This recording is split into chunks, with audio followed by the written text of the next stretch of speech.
Let's do another reveal. New reveal. This is Dr. Annette Feravich. How are you? Don't you just love our new little thumbnail there? I sure do. We are here with a dangerous idea, day number 2 for our book. I did start daying the book down there. And I also put in a nice new, not brand new, but I don't think I've used it. My nice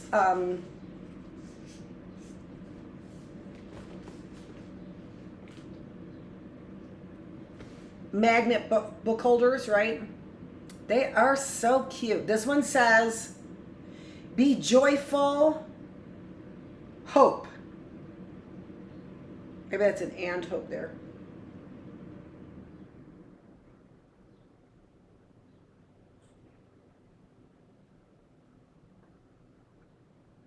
And then faith, hope, love.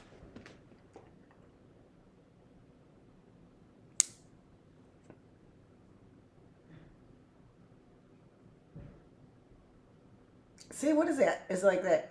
In hope, be joyful. In hope. I don't know. But what I do know is we are on chapter 3, and we are talking about Clarence and Will, who were 2 of those masterminds of this Scopes trial, were still children. Chapter 3, Clarence and Will. When On the Origin of Species was published in the United States in 1860, a little boy named Clarence was growing up in a house full of books, kids, and 2 free-thinking parents. Christianity was central to the lives of most people in America at the time, and certainly in Clarence's hamlet of Kinsman's Township in the northeastern corner of Ohio. Many viewed their religion and their communities, their religion and their country's government as intertwined. But Amaris and Emily Darrow, Clarence's parents, were not among these faithful. The Darrows were part of the emerging free thinkers movement, and they believed in the power of reason and debate over the dictates of religion and authority. Amaris and Emily supported women's rights, even though the customs and laws of the day kept women firmly under the control of their husbands and powerless to steer the government that made those laws. Amaris and Emily opposed slavery and advocated for its abolition, even while much of the nation insisted that the enslavement of black people by white people was right, just, and godly. In the Darrow home, fellow abolitionists could find a bed and a meal as they traveled from town to town to build a movement they hoped would end the abomination of slavery. This fizzy mix of agitation and opposition didn't just passively filter down to the Darrow children. It was in the air, in nightly read-alouds around the dining table, and enthusiastic talk about such activists as Frederick Douglass, Sojourner Truth, Wendell Phillips, and John Brown. It was in their names. 3 of 6 sons, including Clarence, were named in honor of famous opponents of slavery. Clarence's parents chose Seward as his middle name for William Seward, the prominent anti-slavery activist who, after the election of 1860, became President Abraham Lincoln's Secretary of State. And most flagrantly, this culture of questioning and doubting was arranged on shelves and piled on tables. For while Amaris Darrow built furniture and coffins for a living, he lived for books. The house was bursting with them. Everyone in town knew about the vast trove of volumes at the Darrow home. The family had the biggest library in the county. Ipso facto, as little Clarence Seward Darrow might say, in 30 years' time when he was a lawyer, That big library made the Darrows rather strange. So once the origin of species, let me put this up here so you could get a gander. So once the origin of species reached American bookstores, Amorous Darrow obtained a copy for his personal library and let the drumbeat of evidence for a new way of thinking shake the foundation of his unusually progressive home. 11 years later, when The Descent of Man came to America, that volume too found its way into the Darrow home and the hands of its inhabitants, including 14-year-old Clarence. So here we've got a page comparing human dog embryos in Darwin's Descent of Man, a book that was on Darrow's bookshelf when Clarence was a baby. So showing how many parts are the same or similar from a dog and a human being. Don't think he just threw an arrow at this theory. He had some science behind it. Meanwhile, two states over in southern Illinois, another family was locked in an embrace with the religion that the Darrow family rejected. Christianity and church were central to the Bryan family. Silas and Mariah and kids, including a little boy born in 1860 named William. Christianity anchored the Bryan family to their hometown of Salem. So did their belief in neighborliness, democracy, and equality for white people. The guest room in the Bryan home was for traveling churchmen and pro-slavery politicians, not roving abolitionists. Well, that's too bad because I really did like that Prince of Peace. That was really good. Wah wah. A pillar of his community, Silas Bryan was a successful lawyer, state senator, and circuit court judge. He became a wealthy man. No one was likely to tag the Bryan family as strange, and no one was likely to see Charles Darwin's books on a bookshelf in the Bryan home.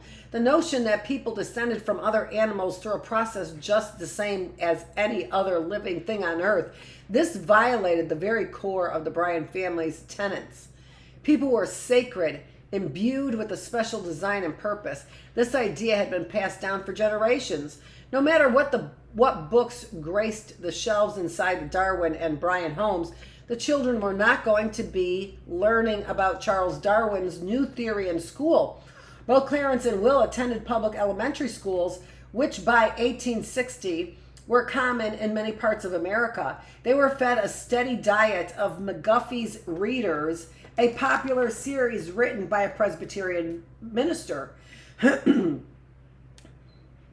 There was definitely no evolution in those books. No science at all, really, although Charles Darwin, after all his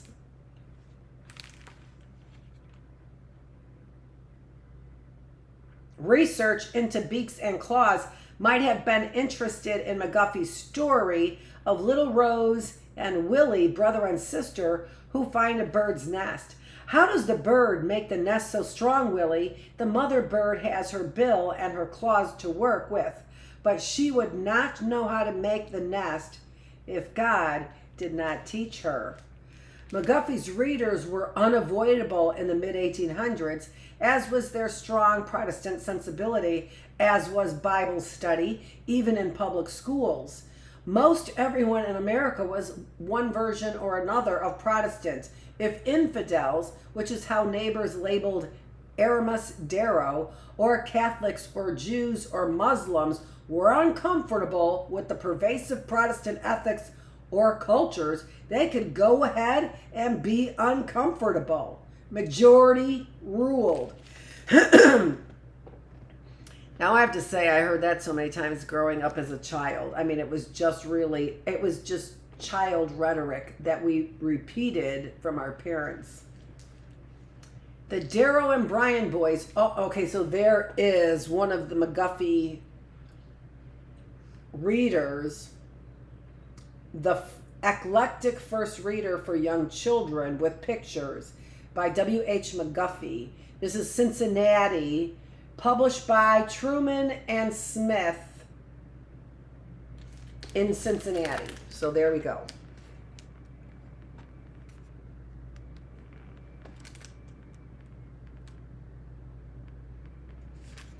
Let me close the door just for a second, okay? Just because I can hear some equipment going on out there. And I noticed that it really just isn't, even though it's pretty quiet out there.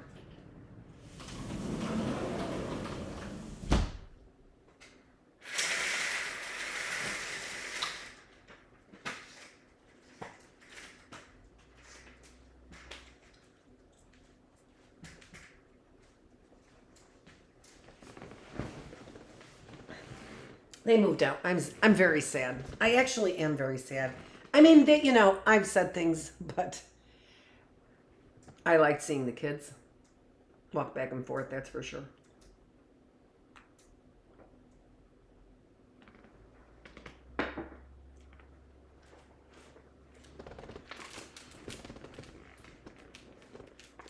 And sometimes I think kids make great teachers.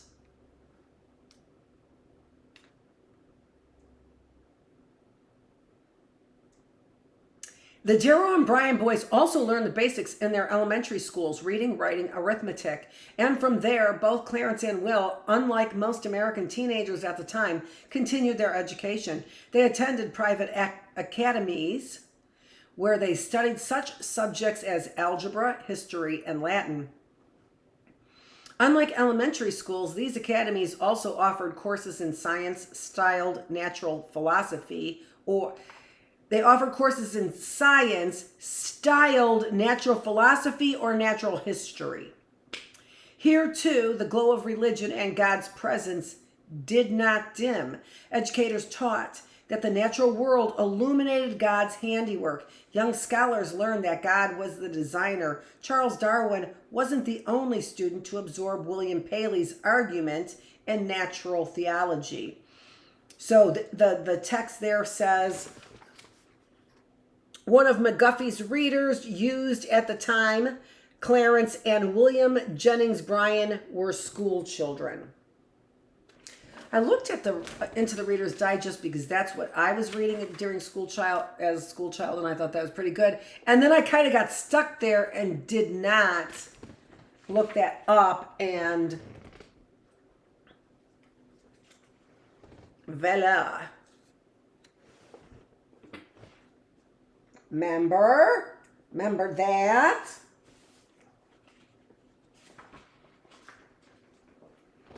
So Clarence and Will's school experiences were very different, despite the differences in their lives at home. And they shared another experience, more than experience really. It was a talent, a genius that would propel them toward each other in a few decades' time. These two were talkers, speechifiers, sermonizers. Americans flocked to hear good orators in the 19th and early 20th centuries.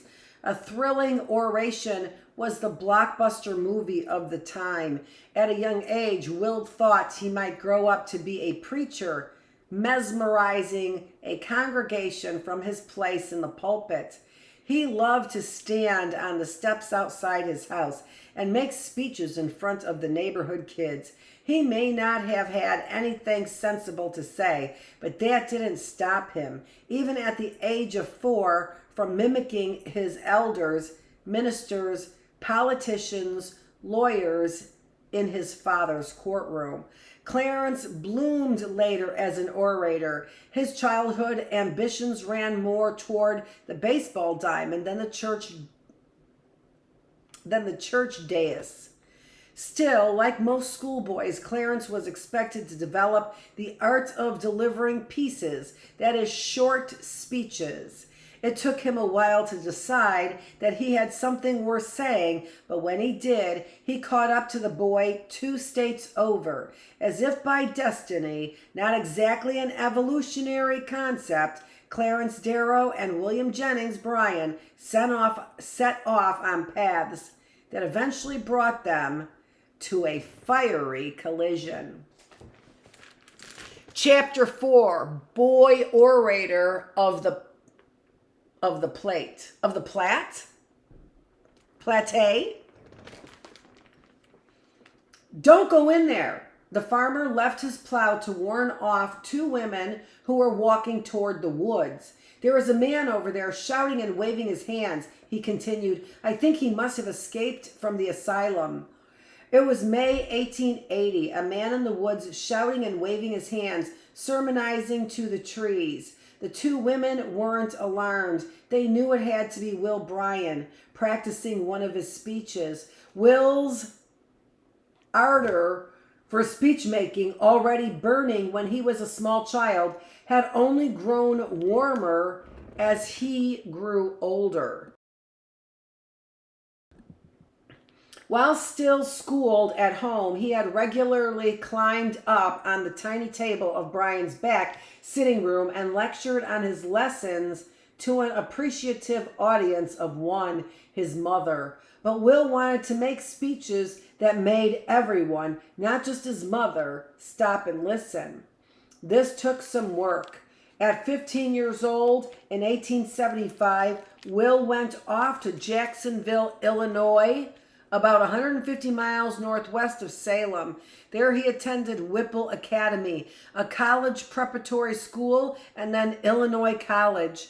As a student, he was competent, diligent, conscientious, but his eyes were on one particular prize. He wanted to win the declamation contest, a speech-making competition. He applied himself earnestly, attending lectures by some of the renowned speakers of the day. He studied Latin and Greek, the languages of ancient orators. For his first attempt, he delivered a speech about another speech, American patriot Patrick Henry's Give Me Liberty or Give Me Death oration. It did not go over so well. The judges did not seem to regard me as especially promising, he later recalled. Still, he kept plugging away as he advanced from prep school to college. He lived, breathed, and dreamed speech-making. Yes, dreamed, as when during Will's freshman year in college, he dreamed that he was awarded second place in that year's contest. In his waking hours a day or two later, he won second place. So, I don't know. Sounds like he's a prophet to me. Nice, but not what Will was after. I'm sure it was after first place, but the prophecy thing seems to reign bigger. He practiced and practiced. He excelled at committing lines and eventually entire speeches to memory. He was known for going off into the woods to lecture to the trees, as he did on that May day in 1880 when he was a college junior, and the two women out for a stroll laughed off the farmer's warning of dangerous shouting man. The declamation competition that year took place a few days earlier. Will talked to the trees. He won first place.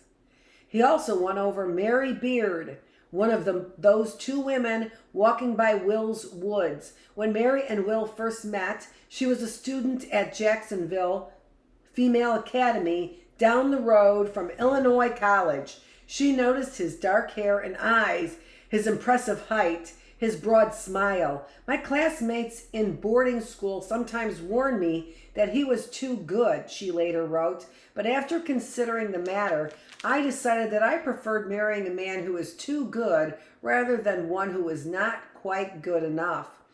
How good was Will Bryan? He didn't drink liquor or wine. He didn't play cards. You might find him around campus carrying a Bible, which he read frequently. Outside of school, his main diversions, Mary observed, were Sunday school, church, prayer meeting, an occasional church social. That's how good Will Bryan was.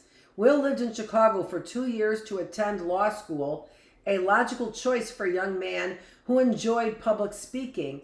After he and Mary got married, they made their home back in Jacksonville. Will joined a law firm with 3 other lawyers. Most of his work was for clients who were owed money by others, basically. Basically, Will served as their bill collector. It wasn't the type of work that demanded a silver-tongued orator or even a highly skilled lawyer, but it did call for other qualities that Will cultivated: patience and empathy. Yes, he was demanding payment from people on their debts, but he went out of his way not, as he put it, to make men mad while doing this unenviable job. But whether he was a kind bill collector or a mean bill collector, he was a bill collector in a small town. On a business trip to London, Nebraska, Will decided to make a change. That city had 4 times as many people, friends from law school, and a fine university. By the summer of 1888, the Bryans were living in a newly built house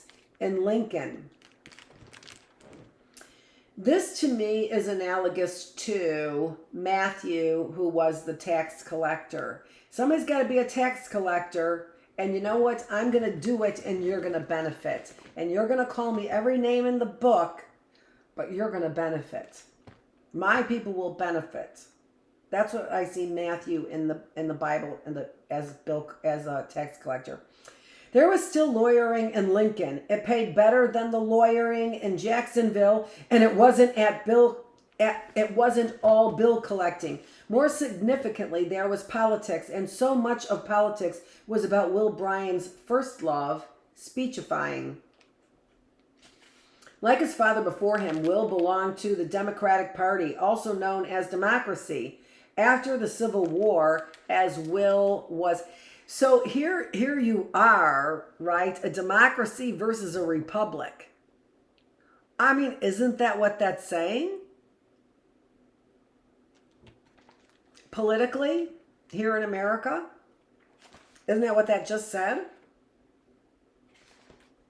Also known as the democracy. After the Civil, and the Republicans also always saying this is a republic, not a democracy.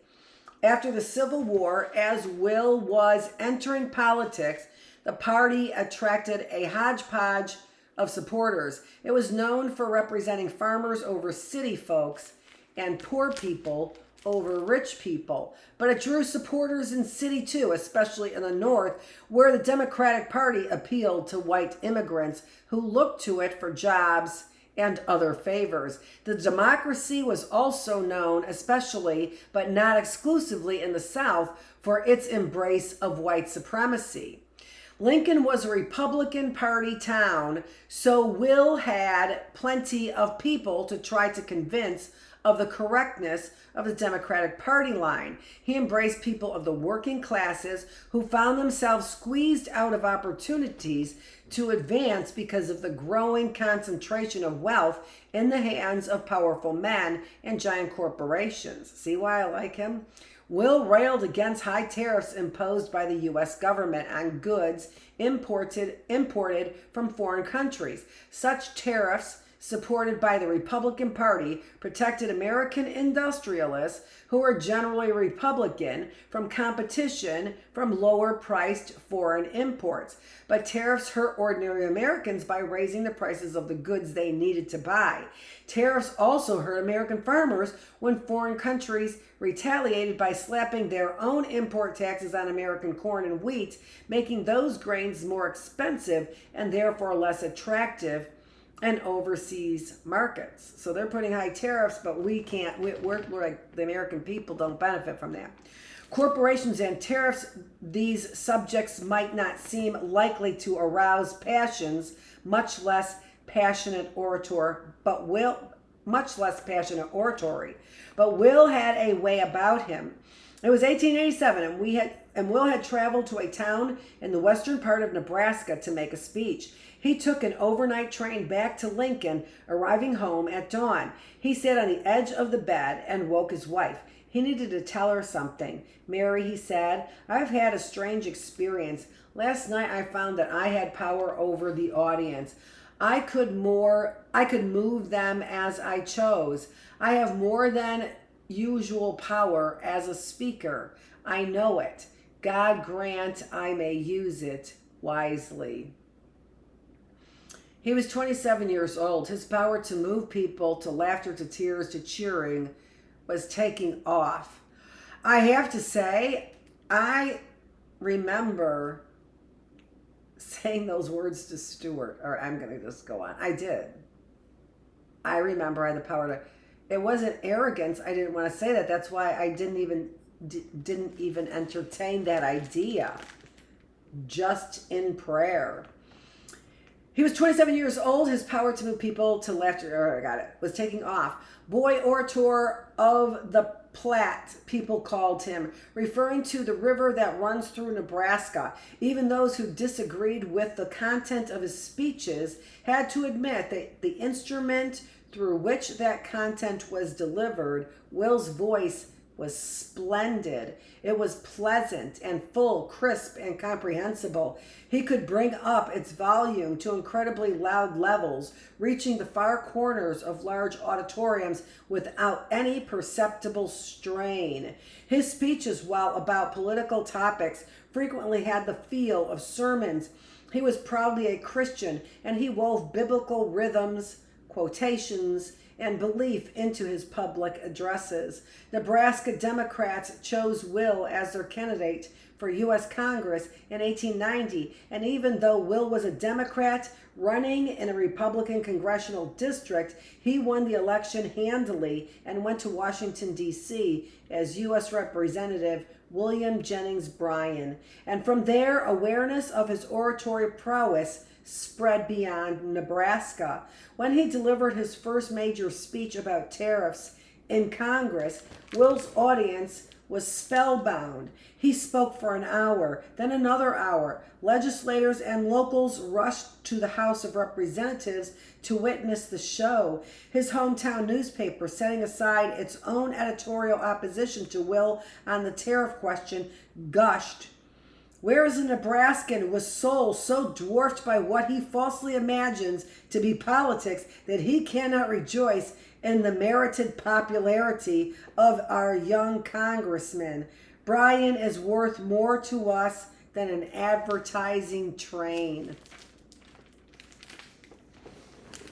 And there's a picture of him. Not the most attractive picture, but okay.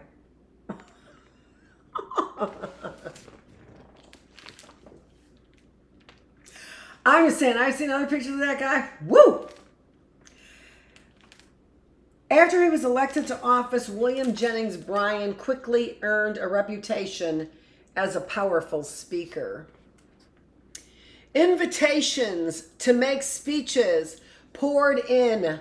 Newspaper reporters found him irresistible. They often made a point of describing his dress, string tie and plain boots, his firm jawline, his easy smile. Will became known for his talks on another hot topic of the day, money, and whether it should be based strictly on the nation's gold reserves or also on silver. Will was a free silver man because it would benefit the working classes, while the gold standard favored big business.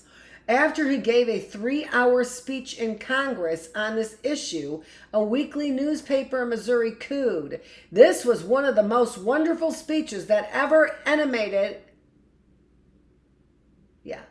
from a human brain that ever passed the lips of men." The more popular he became, the more Will also attracted detractors. To them, his beautiful rhetoric and dramatic delivery, so often weaving Christian ethics with public policy, were a lot of show and little substance. A satirical poem made the rounds in anti-free silver newspapers. "I am Bill the metaphor manipulator. When I talk, the universe listens, and the little stars stand on their heads in ecstasy." The poem continued for quite a few lines. Here are some of the most tasty ones. "My morning repeat is fricasseed dictionary. My noonday meal is a plate of hashed brown similes.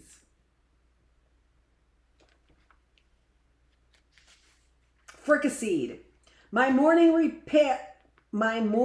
repast is fricasseed dictionary. My noonday meal is a plate of hashed brown similes. With the question marks extracted, and at eventide I dine upon a pot roast of English language served with pea green exclamation points. The universe may not have been listening to World War II. Will, he called himself, not Bill, but plenty of people were. Oh.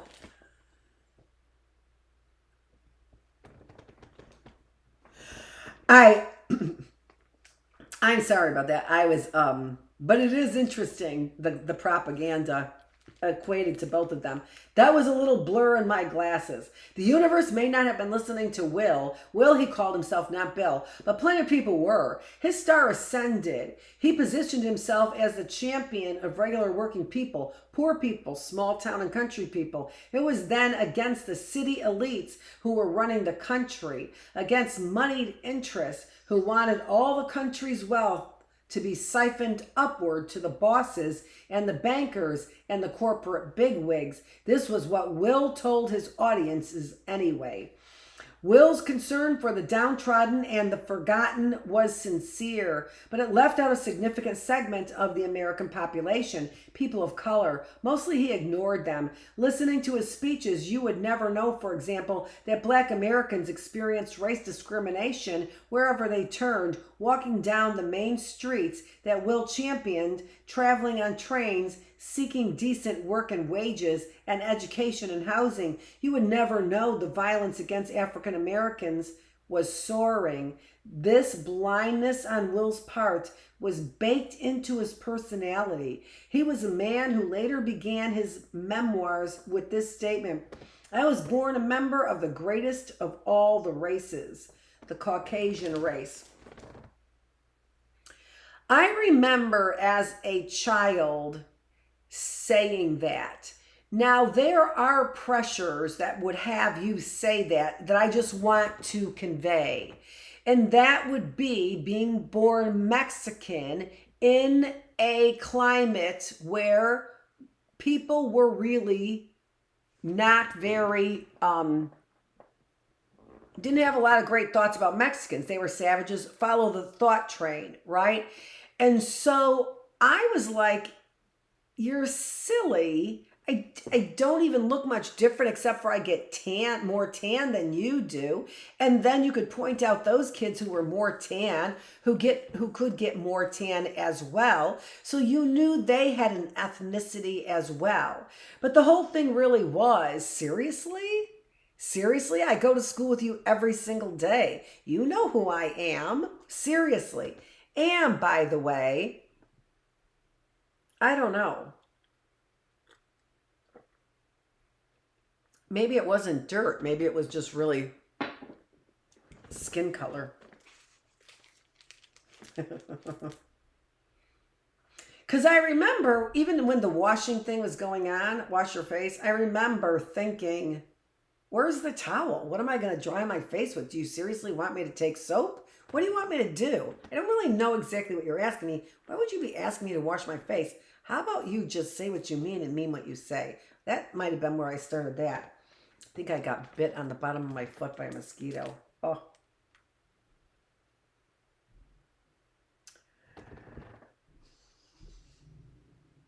And by the way, you only have so much time to turn an ear. You start turning an ear for real downtrodden people and championing them, then you become an abolitionist, and there's a whole group of people that stop listening to you. He was able to get people who didn't believe in everything he said to listen to him. And that's why he targeted that audience. Bravo. Okay, let's see here. You would never know that violent... this blindness to Will's baked in personality. He was a man who later... Okay, got it. Will left the... So I have said that before, but it really was more of a means to... If I start everything with, I'm a Mexican and proud of it, you're gonna be like, oh, wetback, you couldn't even hear a word I said. If I started it that way, guess who I would get listening to me? The people who I needed to listen to me. I totally relate to Will. Will left the House of Representatives to try for the U.S. Senate in 1894. He lost that election but continued to gain audiences throughout the country.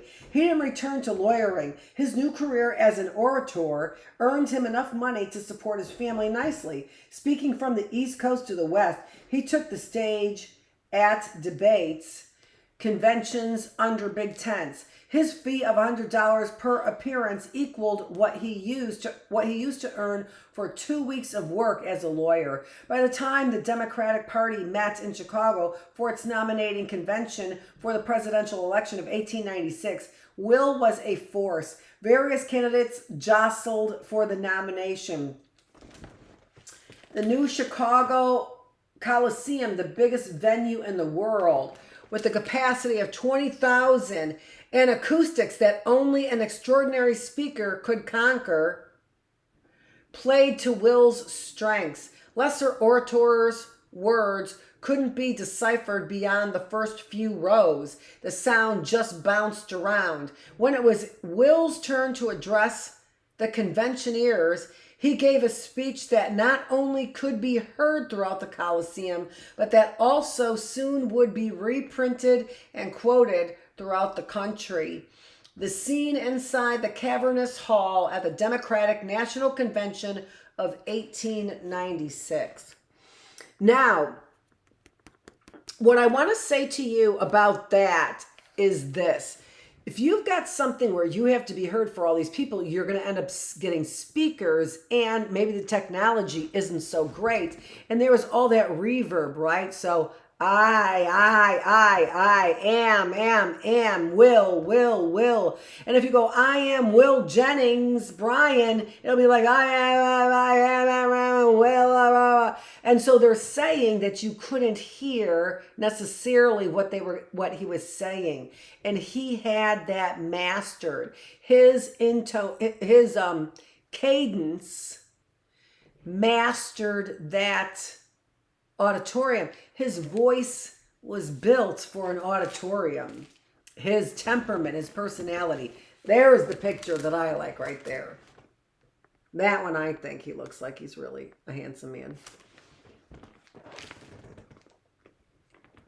Fervently he spoke of the producing masses, the working people. His focus was on the money supply, on rejecting the gold standard as a policy that oppressed the laboring interests and the toilers everywhere. Speaking for 20 minutes, Will challenged those who said that government policies such as taxing the rich and making money more easily available would disturb business interests. Business interests, he preached, had to be redefined to include workers who made the employer's business possible. Farmers in overalls who grew food were as important as the men in suits who sold that food. Miners who dug minerals and metals out of the earth deserved the same consideration as the financiers who traded those minerals and metals. Certainly is the way that capitalism should be working. Don't you agree? The crowd applauded and cheered repeatedly. Then Will came to a thundering proclamation. You shall not press down upon the blow of labor this crown of thorns. You shall not crucify mankind. And he stretched his arms out to his sides, mimicking a crucifixion upon a cross of gold. You know, I've seen various people in my life do that. My husband, but I have to claim, I think I've done that once, and I thought it was in poor taste. I think it's in poor taste. But I've seen it. Scott Stapp did it. He held the pose, channeling Jesus Christ himself. Shocking 20,000 people went silent. He left the stage. The whole convention sprang to its feet and 20,000 throats roared. The Indianapolis News reported, men shouted like maniacs. Cheer after cheer rose up for Will. People waved their hands, their handkerchiefs, their hats. They opened umbrellas if they had them. They cried. The celebration lasted longer than Will's speech. Among the 20,000 people in the Chicago Coliseum was a Democratic Party activist who also had a reputation as a gifted orator. I have enjoyed a great many addresses, some of which I have delivered myself. This activist later wrote, but I never listened to one that affected and moved an audience as did that. Even while surrounded by a crowd wild with excitement, this other Democrat was highly unlikely to have been among the 20,000 throats that were roaring, "Throw his hat, not his style." Throw his hat? Not his style. Wave his hands? No. At most, what he probably did with his hands was applaud. This lukewarm listener was Clarence Darrow. We will be here tomorrow, Thursday, of our last day on for our 3 days on, before our 4 days off here in the classroom. Chapter 5, whatever degrades another degrades me. Oh my goodness gracious, how can't we not go back in the reading room, back to our classroom thesis? Whatever degrades another degrades me.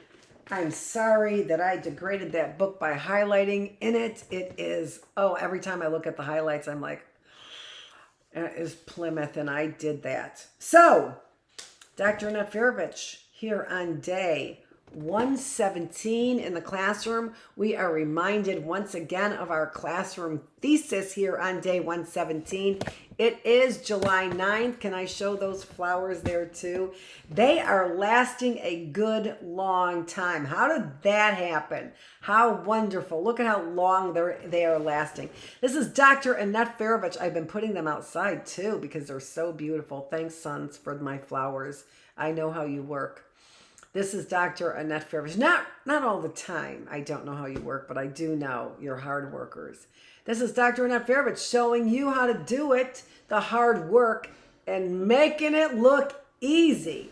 Thanks for joining me here in the classroom.